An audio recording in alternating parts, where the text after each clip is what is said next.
আসসালামু আলাইকুম ওরহমতুল্লাহি ওবরাকাতুহু। আলহামদুলিল্লাহ ওয়া সাহবিহি আজমাইন।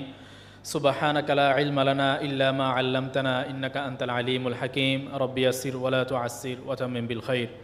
আল্লাহুম্মা আনফা'না বিমা আল্লামতানা ওয়া আল্লিমনা মা ইয়ানফা'ুনা ওয়া জিদনা ইলমা। রব্বি ইয়াসসির ওয়া লা তুআসসির ওয়া তাম্মিম বিল খাইর।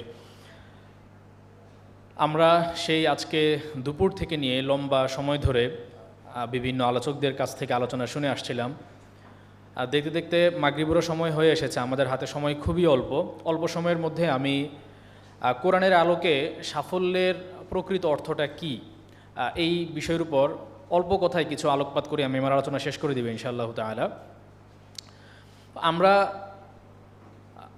এই দুনিয়াবি জায়গা থেকে সব কিছুকে আমরা দুনিয়াবি জায়গা থেকে দেখার চেষ্টা করি। সেই জায়গা থেকে সাফল্য বিষয়টাকে যখন আমরা বিবেচনা করতে যাই, তখন সাধারণত আমরা দুনিয়াতে কার বেশি টাকা পয়সা আছে, কার গাড়ি বাড়ি আছে, কে দুনিয়াবি জায়গা থেকে দুনিয়াবি সুখ শান্তির মধ্যে বেশি পরিমাণে আছে, এইগুলোর বিবেচনায় আমরা করি যে কে কত বেশি সুখী বা কে কত বেশি জীবনে সফল। টাকা পয়সা দিয়ে, তার ব্যক্তিগত জীবনের সুখ স্বাচ্ছন্দ্য দিয়ে আমরা পরিমাপ করি যে তার সুখের পরিমাণটা কতটুকু বা সে ব্যক্তি হিসেবে কতটুকু সফল, একজন সাকসেসফুল মানুষ।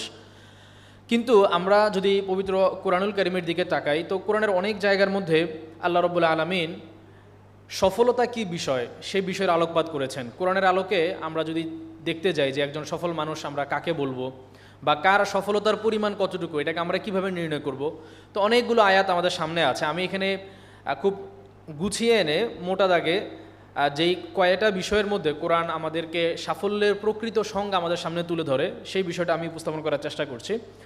প্রথমেই কোরআন আমাদেরকে বলছে যে ওয়ারিদওয়ানুম মিনাল্লাহি আকবার যালিকা হুয়াল ফাউজুল আযীম, যে প্রকৃত সাফল্য হচ্ছে কোনটা, যেটা আল্লাহ তাআলার সন্তুষ্টি, আল্লাহর সন্তুষ্টি অর্জন হচ্ছে সর্বাপেক্ষা বড় নেয়ামত এবং এটি হচ্ছে মহা সফলতা। আমরা এই আয়াতের মধ্যে দেখলাম আল্লাহ রাব্বুল আলামিনের সন্তুষ্টি অর্জন করাকে সবচেয়ে বড় সফলতা হিসেবে কোরআন আমাদেরকে দেখাচ্ছে।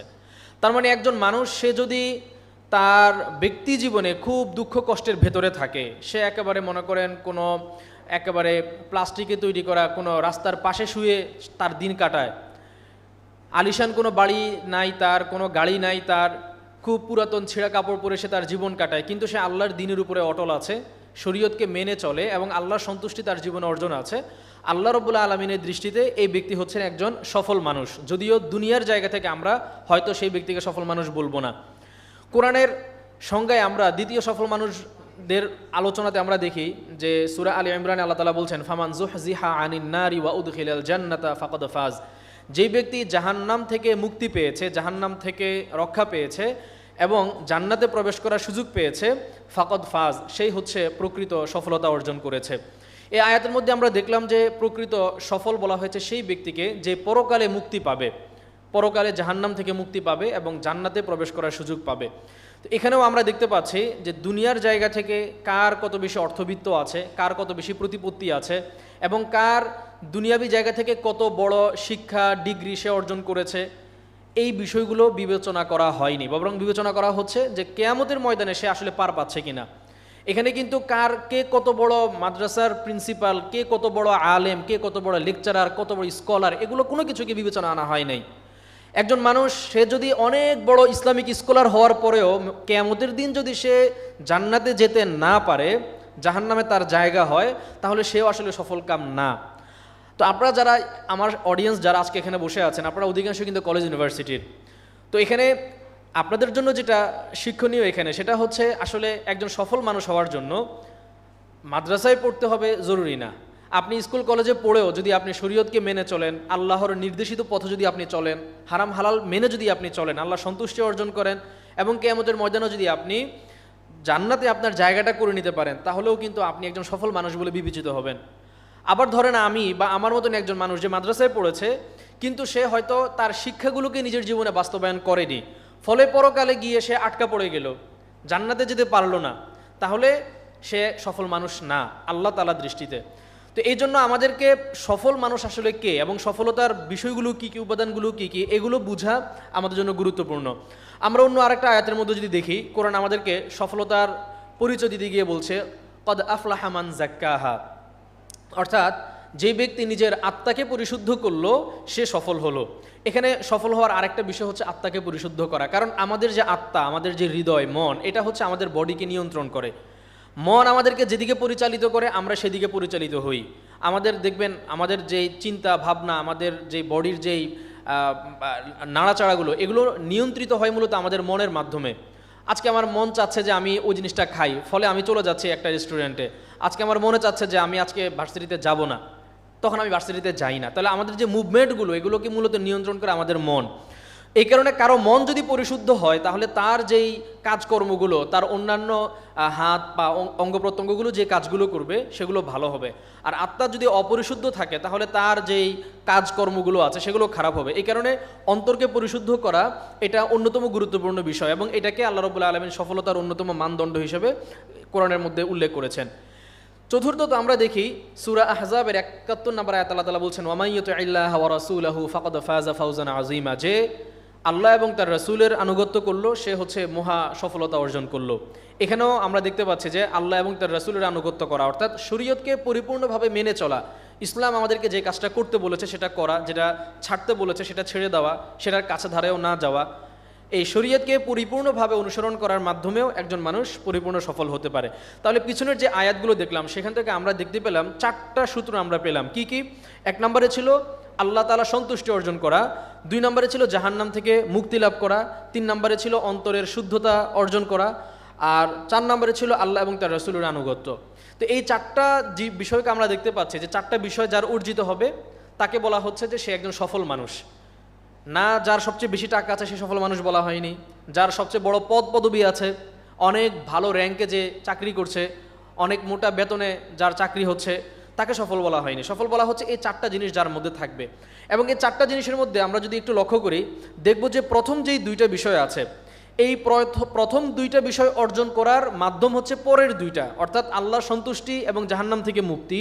এই 2টা বিষয় আমরা অর্জন করব পরবর্তী 3 আর 4 নাম্বার যে 2টা বিষয় আছে, অন্তরের শুদ্ধতা এবং আল্লাহ তার রাসূলের আনুগত্য, এই 2টার মাধ্যমে।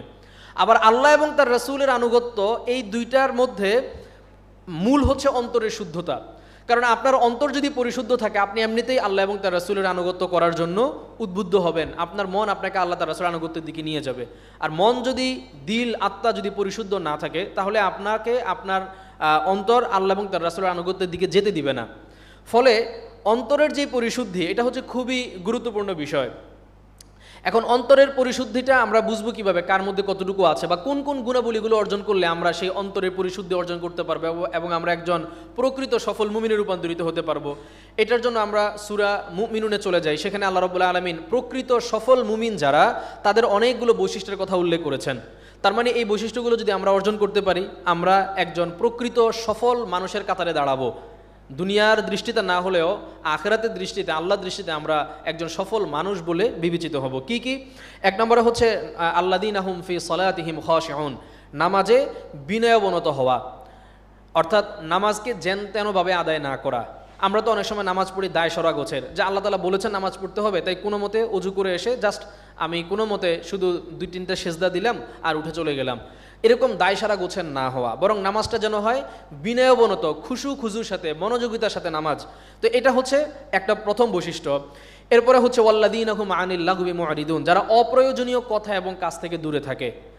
তো প্রত্যেকটা কাজ করার আগে আপনি নিজেকে প্রশ্ন করবেন যে আমি যে কাজটা করতে যাচ্ছি আমার এই কাজটা করার প্রয়োজন আমার আছে কিনা। এটা হচ্ছে ইসলামের একটা সৌন্দর্য। হাদিসের মধ্যে রাসূলুল্লাহ সাল্লাল্লাহু আলাইহি ওয়াসাল্লাম ইরশাদ করেছেন, মিন হুসনি ইসলামিল মারই তারকুহু মা লা ইয়ানি। একজন মুসলিম, সে যে মুসলিম, তার এই মুসলিম পরিচয়ের সৌন্দর্য হচ্ছে যে সে অনর্থক কোনো কিছু করবে না, অনর্থক কাজ পরিহার করবে। অহেতুক ফোন স্ক্রলিং করছে, ফেসবুকে গিয়ে স্ক্রলিং করতে করতে আধা ঘন্টা 1 ঘন্টা সময় পার করে দিচ্ছে। একটার পর একটা রিলস তার সামনে আসছে, একটার পর একটা দেখছে উদ্দেশ্যহীনভাবে। একটার পর একটা আপনার শর্টস তার সামনে আসছে, সে একটার পর একটা দেখিয়ে যাচ্ছে উদ্দেশ্যহীনভাবে, কোনো উদ্দেশ্য নেই তার।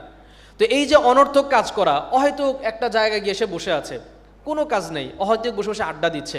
আমরা আমাদের ডেইলি লাইফে এরকম অনেক অনর্থক কাজ করি। তো এটা হচ্ছে আমি যে একজন মুসলিম, আমার এই পরিচয়ের সঙ্গে এই ধরনের কাজ মানানসই না। আমার মুসলিম পরিচয়ের সঙ্গে এই ধরনের কাজকর্ম যেটা উদ্দেশ্যহীন, যার কোনো ফলাফল নাই, রেজাল্ট নাই, দুনিয়াবি কোনো রেজাল্টও নেই, আখিরাতের কোনো রেজাল্টও নেই, এই ধরনের কাজগুলোকে বলা হয় মূলত অনর্থক কাজ।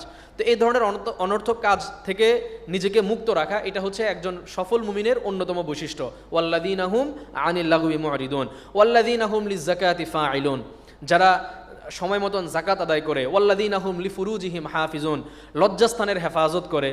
লজ্জাস্থানের হেফাজত করে অর্থাৎ লজ্জাস্থানের হেফাজত যতভাবে হতে পারে, সেটা জিনায় লিপ্ত হওয়া থেকে দূরে থাকার মাধ্যমে, এমনকি জিনায় লিপ্ত হওয়ার আশঙ্কা তৈরি হয় যে জিনিসগুলো মাধ্যমে, সেই জিনিসগুলোকেও পরিহার করা। ওয়ালা তাকরাবুজ জিনা ইন্নাহু কানা ফাহিশা, কোরআনে আল্লাহ তাআলা যেটা বলেছেন যে তোমরা জিনার কাছে ধারেও যাবে না, অর্থাৎ জিনা তো করবেই না, জিনার দিকে মানুষকে নিয়ে যায় যে সমস্ত কর্ম, যেমন চোখের হেফাজত না করা, কানের হেফাজত না করা, এমন আড্ডায় না যাওয়া যেখানে গেলে আমার চোখের জিনা হয়ে যেতে পারে, চোখের জিনা পরবর্তীতে আমাকে লজ্জাস্থানের জিনার দিকে নিয়ে যেতে পারে, একটা আরেকটার সাথে রিলেটেড। তো এই ধরনের সব ধরনের কাজকর্মগুলোকে পরিহার করা, এই সব কিছুই হচ্ছে লজ্জাস্থান হেফাজত করার অন্তর্ভুক্ত হবে। এরপরে ওয়াল্লাযীনা হুম এবং ওয়াল্লাযীনা হুম লিআমানাতিহিম ওয়া আহদিহিম রাউন, যারা তার আমানত এবং ওয়াদাকে রক্ষা করে। কারোর সঙ্গে যখন যে ওয়াদা দেয় সে ওয়াদাকে রক্ষা করে, আমানতের খেয়ানত করে না, কেউ তার কাছে কোনো কিছু যদি গচ্ছিত রাখে এটাকে সে খেয়ানত করে ফেলে না। এবং সর্বশেষ হচ্ছে ওয়াল্লাযীনা হুম আলা সালাওয়াতিহিম ইউহাফিজুন, নামাজের হেফাজত করে। নামাজের হেফাজত করার অনেকগুলো অর্থ আছে। নামাজের হেফাজত করার অর্থ মুফাসসিরিনে কেরাম 3, 4, 5 রকমের অর্থ বলেছেন। একটা হচ্ছে ওয়াক্ত মতো নামাজ পড়া, নামাজের যে আরকানগুলো আছে সেগুলোকে সঠিকভাবে আদায় করা, নামাজগুলোকে ওয়াক্ত মতো আদায় করা, ওয়াক্তের পরে নামাজ আদায় না করা। এবং নামাজ শুধুমাত্র নিজে আদায় করে সেরকম না, নিজের অধীনস্থ যারা আছে তাদেরকেও নামাজ আদায়ের কথা বলা। তো এইভাবে নামাজের হেফাজত সে করে, নিজেও যেরকম করে, নিজের অধীনস্থ যারা আছে তাদেরকেও নামাজ পড়ার ব্যাপারে উদ্বুদ্ধ করে, নামাজ পড়ার দিকে বলে, পরিবার পরিজনের সদস্য যারা আছে তাদেরকেও নামাজের কথা সে বলে। তাহলে এই বৈশিষ্ট্যগুলো যাদের মাঝে আছে, কোরআনের দৃষ্টিতে কোরআন তাদেরকে বলছে কদ আফলাহাল মুমিনুন, এই সমস্ত মুমিনরা সফল হয়েছে। দেখেন এই লিস্টের মধ্যে কোনো জায়গার মধ্যে নাই যে সবচেয়ে বড় ইন্ডাস্ট্রির মালিক, সবচেয়ে বেশি সম্পদের মালিক, অথবা সামাজিকভাবে যে সবচেয়ে বেশি সুনাম সুখ্যাতির মালিক, যে সবচেয়ে বেশি সেলিব্রিটি, যে সবচেয়ে বেশি সুনাম সুখ্যাতির অধিকারী, সেই মুমিন হচ্ছে সফল মুমিন। কোরআন এগুলো বলে নাই। কোরআন আমাদেরকে কিছু বৈশিষ্ট্যের কথা বলছে যে এই বৈশিষ্ট্যগুলো যাদের মাঝে আছে সে হচ্ছে কোরআনের দৃষ্টিতে, আল্লাহর দৃষ্টিতে সবচেয়ে বড় মুমিন। এর বিপরীতে আমরা যদি যাই যে ব্যর্থ হিসেবে কোরআন কাদেরকে চিহ্নিত করেছে, আমরা প্রথমেই দেখি কোরআন বলছে যে ওয়াকাদ খাবা মান দাসসাহা, যে তার অন্তরকে কলুষিত করেছে সে ব্যর্থ হয়েছে, সে বিফল হয়েছে। কারণ কি, আমি আগেই বলেছিলাম যে কোরআন আমাদের যে অন্তরাত্মা আছে এটা হচ্ছে আমাদের দেহকে পরিচালিত করে। আমরা যেই কাজটাই করি না কেন সেটা আমাদের অন্তর আমাদেরকে যেভাবে আদেশ দেয়, যেভাবে ডিরেকশন দেয় আমরা ঠিক ওটাকেই ফলো করি। যার ফলে যদি আমরা আমাদের অন্তরকে কলুষিত করে ফেলি, অন্তরকে যদি আমরা অসুচি করে ফেলি, আমাদের এই অন্তর আমাদেরকে কখনোই ভালো কাজের দিকে দেখাবে না, পথ দেখাবে না, বরং ভালো কাজ আমাদের কাছে তখন অনেক ভারী মনে হবে। এবং কোরআনের এক আয়াতের মধ্যে আল্লাহ তাআলা বলছেন ওয়া ইন্নাহা লাকাবীরাতুন ইল্লা আলাল খাশিঈন, নামাজ এটা অনেক ভারী একটা জিনিস, অনেক কঠিন একটা জিনিস, তবে যারা খুজু অবলম্বন করে, বিনয় অবলম্বন করে তাদের জন্য নামাজটা অনেক সহজ। এছাড়া নামাজটা অনেক ভারী জিনিস। এই কারণে দেখবেন অনেকে আছে যে সে তার হাতে যথেষ্ট পরিমাণ সময় আছে, সে বসে বসে মানে ফেসবুকিং করতে তার সময়ের কোনো অভাব নেই, কিন্তু তাকে যদি আপনি বলেন ভাই চলো 4 রাকাত নামাজ পড়ে আসি, 5 মিনিটই তো লাগবে, বেশি সময় তো লাগবে না, সে যাবে না। কেন? কারণ এটা তার কাছে খুব কষ্টদায়ক একটা ব্যাপার। যদিও নামাজ পড়া কোনো কষ্টদায়ক বিষয় না, কিন্তু তার অন্তরের মধ্যে একরকমের বড় পাথরের মতন ভারী বোঝা মনে হয় তার কাছে এটা। তো আমাদের অন্তর যদি নিষ্কলুষ আমরা করে ফেলি তাহলে এটা আস্তে আস্তে আমাদেরকে আল্লাহর নৈকট্য থেকে দূরে সরিয়ে নেবে। হাদিসের মধ্যে রাসূলুল্লাহ সাল্লাল্লাহু আলাইহি ওয়াসাল্লাম ইরশাদ করেছেন ইযা আযনাবাল আবদু নুকিতাত ফি কলবিহি নুকতাতুন সাউদা, বান্দা যখন কোনো না কোনো একটা গুনাহ করে তখন তার অন্তরের মধ্যে একটা কালো দাগ পড়ে যায়। যত গুনাহ করতে থাকে তার অন্তরের মধ্যে এরকম কালো দাগ পড়তে থাকে, এবং একটা সময় কালো দাগ পড়তে পড়তে তার অন্তরটা পুরো একেবারে কালো হয়ে যায়। এবং এই অন্তর যত বেশি কালো হয়ে যায়, মানুষের জন্য ভালো কাজ করা, আল্লাহ রসুলের আনুগত্য করা, জান্নাতের কাজ করাটা তত বেশি কঠিন হয়ে যায়। এই কারণে অন্তরের হেফাজত করা এটা খুবই গুরুত্বপূর্ণ বিষয়। যে সমস্ত বিষয়গুলো মানুষের অন্তরকে কলুষিত করে, তার মধ্যে আছে চোখের গুনাহ, বিশেষ করে চোখের গুনাহ, মুখের গুনাহ, এগুলো থেকে মানে দূরে থাকা এটা খুবই গুরুত্বপূর্ণ বিষয়। বিশেষ করে যারা আপনারা ভার্সিটিতে আছেন, চোখের হেফাজত খুবই কষ্টকর একটা বিষয়। তো আমরা ধরেন মাদ্রাসায় থাকি, আমরা মনে করি মসজিদের মধ্যে থাকি, আমাদের পরিমণ্ডলটা এরকম যেখানে আমরা চাইলেও চোখের গুনাহ করতে পারি না। আমার সামনে কোনো মেয়ে পড়ে না, যেহেতু আমি 24 ঘন্টা মাদ্রাসার ভেতরে থাকি, আমি চাইলেও কিন্তু চোখের গুনাহ আমার হচ্ছে না। কিন্তু যারা আপনারা ভার্সিটিতে আসেন তারা শত চেষ্টা করেও কিন্তু চোখেরকে হেফাজত করতে পারেন না, এটা আপনাদের জন্য অনেক বেশি কঠিন। কিন্তু আপনারা যদি কষ্ট করেও যদি চোখকে হেফাজত করেন, তাহলে আপনি একটা মাদ্রাসার ছাত্রের তুলনায় আপনার নেকির পরিমাণ ডবল হবে। একটা হচ্ছে আপনি কাজটা করেছেন, তার জন্য একটা নেকি আপনি পাবেন। আবার এই কাজটা আপনাকে অনেক বেশি কষ্ট করে সংগ্রাম করে করতে হচ্ছে, যে চ্যালেঞ্জটা একজন মাদ্রাসার ছাত্র একজন মসজিদের ইমামের করতে হচ্ছে না। সেই জায়গা থেকে আপনাদের কিন্তু প্রতিদানের পরিমাণটাও বেশি, কারণ আপনার আমলটার করতে গিয়ে আপনাকে বেশি কষ্ট করতে হচ্ছে। এই কারণে চোখের হেফাজত করা খুবই গুরুত্বপূর্ণ। মানুষের অন্তরকে কলুষিত করে এবং অন্তরের পবিত্রতাকে নষ্ট করে সবচেয়ে বেশি যেই জিনিসটা, সেটা হচ্ছে চোখের খেয়ানত, চোখের হেফাজত না করা। আর কলেজ ইউনিভার্সিটির মধ্যে যারা আপনারা পড়াশোনা করেন, এটা আপনাদের জন্য সবচেয়ে বেশি চ্যালেঞ্জিং ব্যাপার। তো আপনারা চেষ্টা করবেন একজন সফল মুমিন হওয়ার জন্য, এবং একজন সফল মুমিন হওয়ার জন্য যেহেতু চোখের হেফাজত খুবই গুরুত্বপূর্ণ, এজন্য চোখের হেফাজতের দিকে সবচেয়ে বেশি মনোযোগ দেওয়া। তো আল্লাহ রাব্বুল আলামিন আমাদেরকে একজন সফল মুমিন হওয়ার জন্য যেই গুণাবলীগুলো অর্জন করা দরকার, সেই গুণাবলীগুলো অর্জন করে সফল মুমিন হওয়ার তৌফিক দান করুন। ওমা আলাইনা ইল্লাল বালাগ। সুবহানাল্লাহি ওয়া বিহামদিহি, সুবহানাল্লাহিল আযীম, আশহাদু আল্লা ইলাহা ইল্লা আনতা, আস্তাগফিরুকা ওয়া আতুবু ইলাইহি। আসসালামু আলাইকুম ওয়া রাহমাতুল্লাহি ওয়া বারাকাতুহু।